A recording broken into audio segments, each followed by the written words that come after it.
wonderful session. First, let me congratulate my two panel speakers today, Dr. Deepa Mathur and Dr. Meghna, for a beautiful exposition of the problem जो हम बात कर रहे थे महिलाओं की, और बात जहाँ एक ने समाजशास्त्री पक्ष प्रस्तुत किया और आपको आंकड़ों से और उसके आंकड़ों के अंदर जो सारगर्भित चीज़ें हैं उनसे आपको रूबरू करवाया, और दूसरे ने किस प्रकार से दो इंस्टीट्यूशंस को लेकर, एजुकेशनल इंस्टीट्यूशन और एक मीडिया एज एन इंस्टीट्यूशन लेकर, किस प्रकार से विमेन का रोल है और विमेन का प्रोजेक्शन है, दोनों की उन्होंने बात की। जो हमारा सेशन था उसकी जो सफलता है वो इस बात से निश्चित है कि जो समय शक्ति हमको अभी दी गई थी उससे काफ़ी पार हम कर चुके हैं। And I do apologize to the young scholar who was presenting his findings, but because of the paucity of time, we could not pay much attention to him because his exposition was also very academic in nature. लेकिन क्योंकि समय की सीमा थी इसलिए हम नहीं ले पाए। मैं अब मेरे पास दुविधा का टाइम ये आ गया कि समय की मैं बात कर रही हूँ आपके सामने कि समय अवधि समाप्त हो चुकी है और मैं खुद यहाँ पर खड़ी हूँ बोलने के लिए, लेकिन मैं सिर्फ 2-3 चीज़ें आपके सामने रखना चाहूँगी बहुत संक्षिप्त में, क्योंकि बहुत डिटेल में हम बात कर चुके हैं। दोनों वक्ताओं ने बहुत डिटेल में हमें विषय के बारे में बात करी, इसलिए उस पर ज़्यादा टिप्पणी ना करके मैं कुछ छोटी सी बात आपके पास रखना चाहूँगी। जो कुछ मैंने यहाँ पर देखा कि जो रिएक्शंस या रिस्पॉन्सेज यहाँ पर आ रहे थे, बहुत सारे रिस्पॉन्स में हम ये पूछ रहे थे कि हम इसमें क्या कर सकते हैं।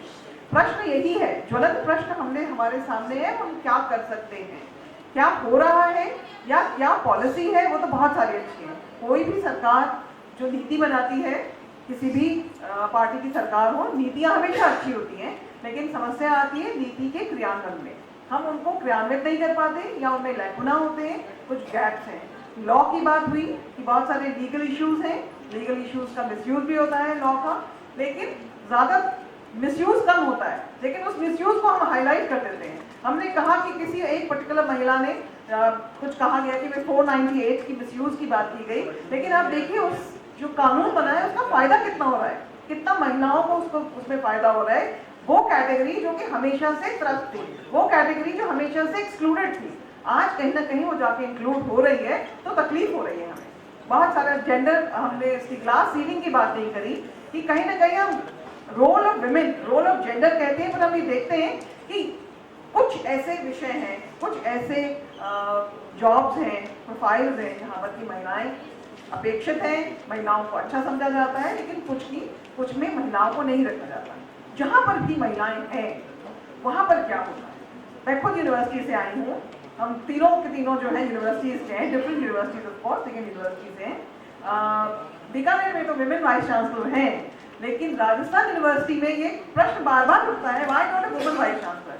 When you go to the apex, जैसे ही हम ऊपर बढ़ना शुरू करते हैं, एंट्री लेवल पे महिलाओं की एंट्री सुनिश्चित है, हो रही है, लेकिन जैसे ही ऊपर बढ़ने के अवसर आने आते हैं, वहाँ पर हम देखते हैं कि महिलाओं की संख्या धीरे धीरे कम होने लगती है। कुछ पारिवारिक कारणों से भी होती है, कुछ व्यक्तिगत कारणों से भी होती है कि महिलाएं प्रमोशन नहीं लेना चाहती क्योंकि उन्हें ट्रांसफर में जाना पड़ेगा या दूसरी जगह जाना पड़ेगा, या महिलाएं मोबिलिटी नहीं चाहती क्योंकि वो जल जाती हैं। जिस जगह पर आप कार्य कर रहे हैं, आपका पति काम कर रहा है, आपके परिवार जन रह रहे हैं, वहीं पर आप रहते हैं, उसको छोड़कर आप नहीं जाना चाहते, मूवमेंट नहीं करना चाहते, तो उसकी वजह से भी आपके अवसर थोड़े से रुकते हैं। लेकिन फिर भी जहाँ मोबिलिटी भी है, आपने 2 चंद्रा कोचर का यहाँ पे लगाया हुआ है और इंदिरा नूई का लगाया हुआ है, कुछ ही महिलाएं हैं जो कि इस मुकाम तक पहुंची हैं।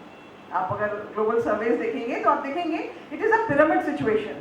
एंट्री लेवल पे हम ज़्यादा हैं और ऊपर एपेक्स तक पहुंचते पहुंचते हमारी संख्या नगण्य हो जाती है, महिलाएं इनविजिबल हो जाती हैं, कहीं ना कहीं एक ग्लास सीलिंग आ जाती है जो कि कहती है इससे ऊपर आप नहीं जा सकते। यहाँ तक तो आप जा सकते हैं, भाषण आप दे सकते हैं, यहाँ तक रह सकते हैं, इसके ऊपर अगर आपको जाना है तो उस क्लास के बैरियर को तोड़ना बहुत मुश्किल काम हो जाता है, और उस मुश्किल काम को आसान करने के लिए मुझे लगता है क्वालिटी एजुकेशन की बहुत ज़रूरत है। हमें क्रिटिकल थिंकर होना चाहिए। एजुकेशन कैसी होनी चाहिए, इस पर हमारा कोई फोकस नहीं गया कि हम किस प्रकार की क्वालिटी एजुकेशन की बात कर रहे हैं। हम विमेन को इंक्लूड तो करें, लेकिन हम क्वालिटी एजुकेशन पे भी ध्यान दें, किस प्रकार की क्वालिटी एजुकेशन हो, क्रिटिकल थिंकिंग डेवलप करें, सिर्फ रोड मेथड नहीं कि हमने पढ़ा, उगला और फिर नेक्स्ट एग्जाम की तैयारी में लग गए। हम इस प्रकार के न तो स्टूडेंट्स पैदा करें, ना हम स्वयं हों। हम स्वयं क्रिटिकल थिंकर हो, फ्री थिंकर हो, आत्मसात करें, विश्लेषण करें उसका, और फिर विश्लेषण के बाद में हम कोई नई चीज पर पहुंच पाए।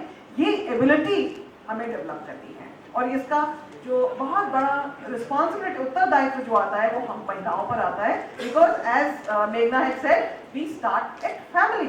The role of parents is very important, and as a mother, I am the first teacher. Even if I am not in teaching fraternity, a woman becomes a teacher first because she is the first teacher of the child. तो जो values हमें सिखाने हैं, जो मार्गदर्शन हमें देना है, महिला होने के नाते हमें ही देना है। इसलिए हमें उसके लिए तैयार होना बहुत जरूरी है कि हम अपने आप को पहचाने, अपने चेंज एजेंट के रूप में जो हमारी भूमिका है उसको अपनाएं, उसको हम देखें। एक प्रश्न उठा था कि हम कैसे बदले चीजों को, कैसे बदले, क्योंकि हमें ये लगता है कि बदलना, भगत सिंह मेरे घर में पैदा ना हो, दूसरे के घर में पैदा हो। परिवर्तन तो आना चाहिए, भगत सिंह भी होना चाहिए, पर वो मेरे घर में नहीं होना चाहिए, कहीं और होना चाहिए।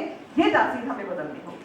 हमें स्वयं भगत सिंह बनना होगा, हमें स्वयं चेंज मेकर्स बनना होगा, एंड हमें स्वयं अपने आप को होम भी करना होगा। कहीं ना कहीं we have to start from ourselves. If we start from ourselves, then change will come immediately. पर अगर हम ये सोचेंगे कि दूसरा सरकार चेंज लेके आए, सरकार कार्यक्रम बनाती है, तो उसको कार्यक्रमों को कौन लेगा, कार्यक्रम में भागीदारी कौन करेगा? सरकार ने तो कार्यक्रम बना दिया, लेकिन भागीदारी कौन करेगा? भागीदारी आप और हम करेंगे, आम आदमी करेगा, आम महिला करेगी। जो कार्यक्रम बताए सिलाई बुनाई कढ़ाई के, वो भी करिए, उसमें कोई नुकसान नहीं है। अगर मेरा नैसर्गिक कौशल इस प्रति है कि मैं सिलाई बुनाई में अच्छी हूं, तो मुझे वो करना चाहिए।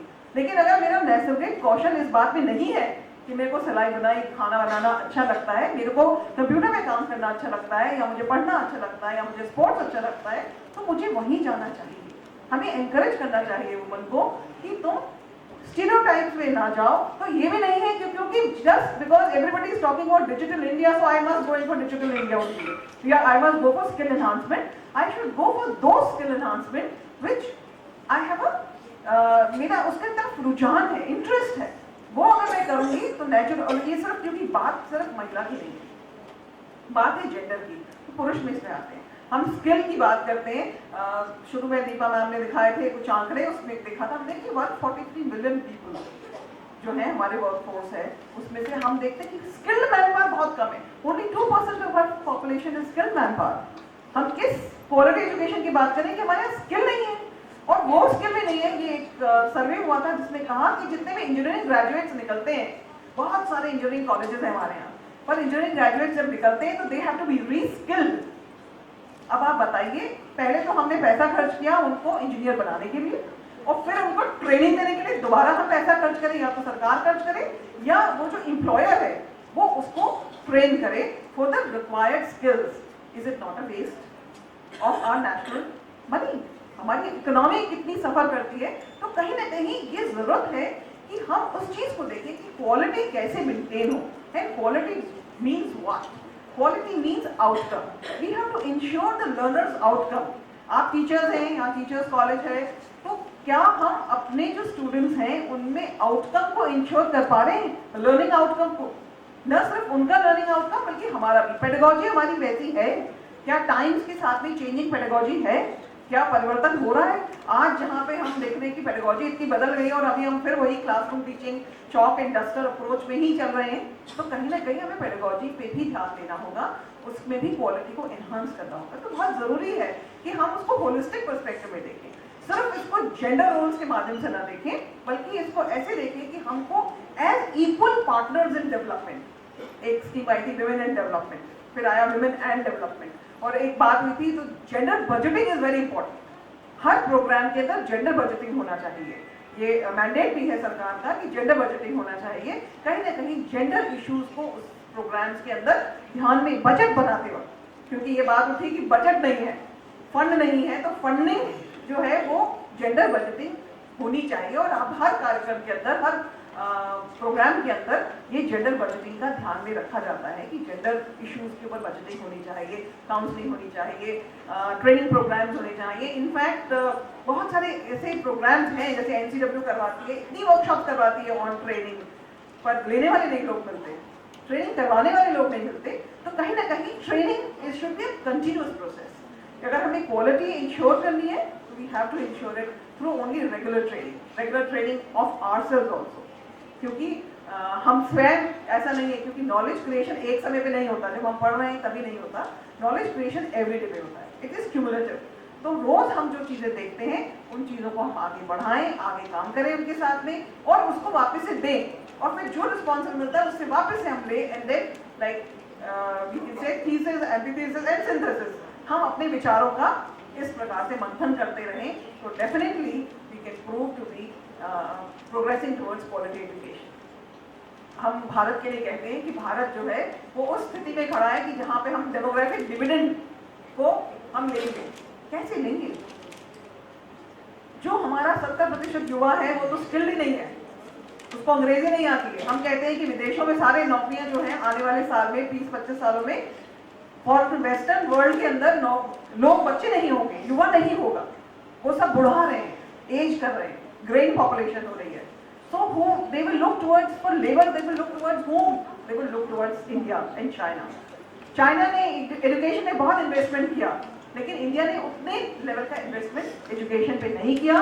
और अगर हम अपनी क्वालिटी एजुकेशन पे ध्यान नहीं देंगे, क्वालिटी इन एजुकेशन पे ध्यान नहीं देंगे, तो ये जो चैलेंज, ये जो डेमोग्राफिक डिविडेंड हम एक्सपेक्ट करके चल रहे हैं कि ये सब विंडफॉल इंडिया को ही मिलने वाला है, क्योंकि हम बहुत युवा देश हैं, वो नहीं हो पाएगा।